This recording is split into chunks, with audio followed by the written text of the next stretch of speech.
Hello everyone. Why to waste our time. आए ही हो तो एक कैरेक्टर के बारे में सीख लो, क्या पता कहीं ना कहीं काम आ जाए। आर्थर कैनन डॉयल एक राइटर, एक फेमस राइटर जिन्होंने एक कैरेक्टर को क्रिएट किया जिनका नाम था शर्लक होम्स। एक ऐसा कैरेक्टर जो हर लड़कों की फेवरेट लिस्ट में आता है। भले ही वो कैरेक्टर फिक्शनल हो, लेकिन इमेजिनेशन ऐसी थी कि सबको लगता था कि रियलिस्टिक है और सब उसी की तरह सोचने की कोशिश करते थे। क्या लिखावट थी आर्थर कैनन डॉयल की। एक ऐसे कैरेक्टर को जो वास्तविक में था ही नहीं, उसमें जान फूंक दी, उसमें जान डाल दी। उसी ऑथर के बारे में हम बात करेंगे, उसी ऑथर के बारे में दो तीन पॉइंट्स जानेंगे।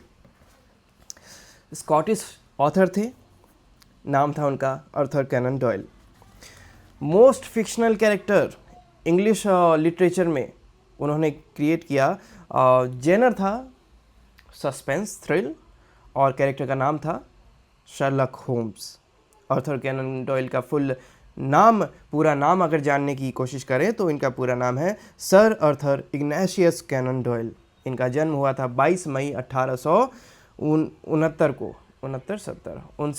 1859 को, यानी कि 1859 में, 22 मई 1859। कहाँ पर? एडिनबर्ग में। एडिनबर्ग कहाँ पर है? स्कॉटलैंड में। इनके पिताजी का नाम था चार्ल्स एल्टामाउंट, जो कि एक प्रोफेशन वाइज आर्टिस्ट थे, और इनकी मदर का नाम था मैरी फॉले।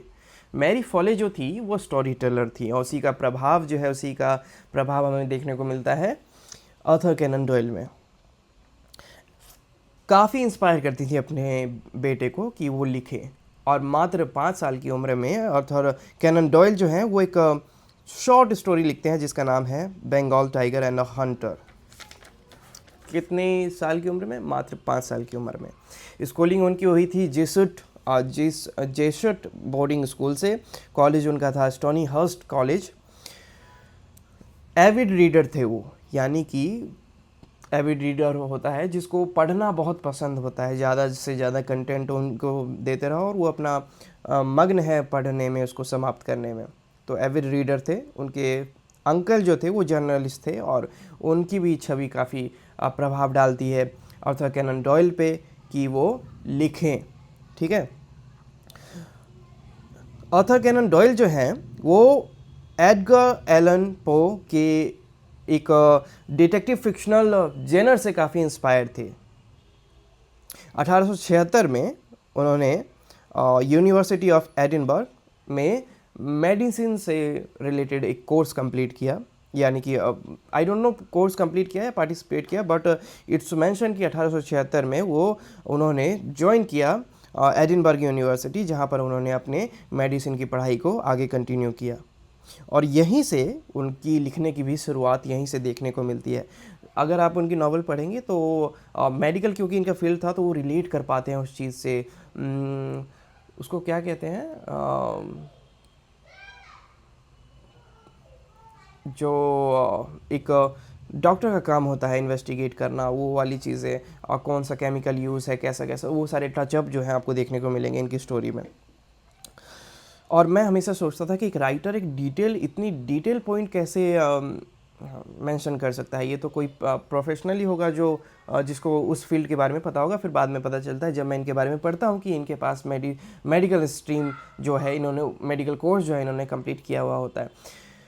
हमने एक इससे पहले भी एक राइटर के बारे में पढ़ा था जिनका नाम था एगेथा क्रिस्टी। काफ़ी सिमिलैरिटीज़ हमें देखने को मिलती हैं। उन्होंने भी वॉर के दौरान जो है उन्होंने भी मेडिकल फील्ड में एज अ नर्स किसी हॉस्पिटल में सर्व किया था, तो उनको भी वो टेक्निकलिटीज़ पता थी, और कोइंसिडेंटली इनको भी टेक्निकलिटीज़ पता थी। उनकी एगेथा की भी मम्मी ने काफ़ी इंस्पायर किया था उन्हें लिखने के लिए, और यहाँ पर भी इनकी मम्मी काफ़ी इंस्पायर करती हैं उन्हें लिखने के लिए। काफ़ी कम उम्र में लिखना स्टार्ट कर देते हैं दोनों, एगेथा भी और यहाँ पे आर्थर कैनन डॉयल भी। उसके बाद जो अर्लीस्ट फिक्शनल वर्क है वो 1870 के दशक में हमें देखने को मिलता है आर्थर कैनन डॉयल का, द हॉन्टेड गैराज ऑफ गोस्ट्रॉप। ठीक है। स्टार्टिंग में शॉर्ट स्टोरीज से स्टार्ट करते हैं, जिसमें शॉर्ट स्टोरीज ये खुद के लिए तो लिखते ही लिखते हैं, इसके अलावा कुछ दूसरे पब्लिशर्स के लिए भी लिखते हैं। जैसे इन्होंने लिखा है किन किन के लिए, लंदन सोसाइटी के लिए, ऑल द ईयर राउंड के लिए, टेम्पल बार के लिए, लैंसेट के लिए और द स्टैंड मैगजीन के लिए। उसके अलावा फर्स्ट नॉवल जो इनकी होती है वो होता है, उनका नाम, उस पुस्तक का नाम होता है the narrative of John Smith, which was written in 1883। और ये बुक जो है, इनकी जो फर्स्ट नॉवल है, ये उस टाइम पे 1883 में पब्लिश ना होके ये पब्लिश होता है 2011 में, after the death of Doyle. 1887 में इनकी एक स्टोरी है, अ स्टडी इन स्कारलेट, ये पब्लिश होती है बीटम्स क्रिसमस एनुअल में, ठीक है, और जिसका काफ़ी अच्छा रिव्यू इन्हें मिलता है। उसी के बाद जो है इनका कैरेक्टर इंट्रोड्यूस होता है Sherlock homes and doctor John Watson, दोनों की जोड़ी हम सबको पता है। उसके बाद बीच में डॉयल जो हैं वो हिस्टोरिकल रोमांस भी लिखने का प्रयास करते हैं, या कहें तो लिखते भी हैं, जिसमें ये लिखते हैं मिका क्लार्क, जो कि 1889 में आता है, मिका क्लार्क। उसके बाद मिस्ट्री ऑफ क्लूम्बर 1888 में, यानी कि मिका क्लार्क से पहले, और firm of Girdlestone, the firm of Girdlestone 1890 में। अब मिस्ट्री ऑफ क्लूम्बर और द फर्म ऑफ गर्लस्टोन 1890 में जो आया, जो 1888 में जो आया और जो 1890 में आया, इन दोनों पे ही साइलेंट मूवी भी बनी थी। उसी साल इन्होंने शर्लक होम की एक दूसरी नॉवल भी पब्लिश कर दी थी, जिसका नाम था the sign of the four. उसके नेक्स्ट ईयर, यानी कि अगले साल, उन्होंने the adventure of Sherlock Holmes publish किया, जिसमें 12 स्टोरीज थी शर्लक होम की, where he reintroduce the famous detective character, ठीक है, कौन, शर्लक होम्स। उसके बाद the parasite and the memoirs of Sherlock Holmes release होता है 1893 से 1895 के बीच में। द कैरेक्टर ऑफ शर्लक होम, बाद में जाके डॉयल जो है इनकी मृत्यु भी करवा देते हैं शर्लक होम के कैरेक्टर की।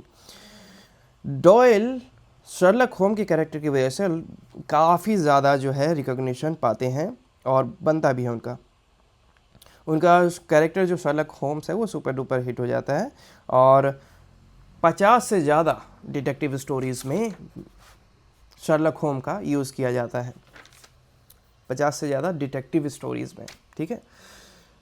लोगों का मानना ये है कि आर्थर कैनन डॉयल ही फर्स्ट ऐसे राइटर थे जिन्होंने एक डिटेक्टिव वाला जेनर जो है वो लोगों को दिया था, सस्पेंस थ्रिल डिटेक्टिव वाला जेनर जो है लोगों को प्रदान किया था। कौन थे? सर आर्थर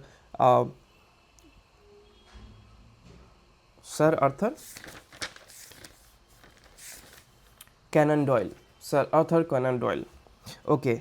इसके अलावा इन्होंने नॉन फिक्शन में भी काम किया हुआ है, यानी कि नॉन फिक्शनल बुक्स भी इन्होंने लिखी हैं, जिसमें से एक का नाम था the coming of the fairies और दूसरे का नाम था the case for spirit photography et cetera et cetera. इसके अलावा भी उन्होंने लिखा है, दो ये थे, the coming of the fairies and the case for spirit photographies etcetera.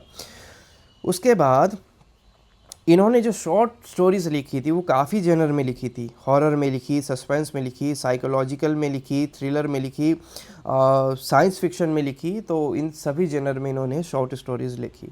इनका जो सेकंड मोस्ट फेमस कैरेक्टर था वो था जॉर्ज एडवर्ड चैलेंजर, ठीक है, जो कि इन्होंने इंट्रोड्यूस किया था प्रोफेसर चैलेंजर स्टोरीज़ में, जो कि आई थी 1912 में।